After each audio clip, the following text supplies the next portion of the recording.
নে ধর মরিচ, তোর এই মাসের পুরা বেতন। গুনা লাগবো না, সোজা বাড়িত নিয়ে যা। কথা কম কাজ বেশি। হাই হাই রে, কাঁঠাল ভাই তো গাদাল লাহান ডাবল টাকা দিয়ে দিছে। আমার তো ডরে বুক কাঁপতাছে, কালকেই ফেরত দিয়ে আমু। বুঝলা পিয়াজ, মরিচরে ইচ্ছা কইরা বেশি টাকা দিছি। বেটায় যদি টাকা ফেরত দেয়, ওরে আমার ফ্যাক্টরির বড় ম্যানেজার বানামু। আরে আরে রাখো তোমার মরিচ, ওই ফন্নি মরিচ জীবনেও টাকা ফেরত দিব না। দেখো টাকা পাইয়া চম্পট দিছে। ভাবি গো, স্যার আমারে ভুলে বেশি টাকা দিছিল, এইগুলা রাখেন। স্যারেরে কইয়া দিয়েন আমি টাকা দিয়ে গেছি।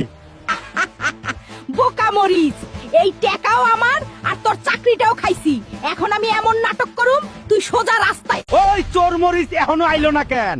আমার টাকা নিয়ে ভাইগে গেছে। ওরে যদি আজকে হাতের কাছে পাই, ভর্তা বানায়া খামু। আমি তো আগেই তোমারে কইছিলাম ফকিন্নির পোলারে বিশ্বাস নাই। এখন বৈশা বৈশা কান্দো আর কপাল চাপড়াও। ভাবির আসল শয়তানি কি কাঁঠাল ভাই ধরতে পারবো?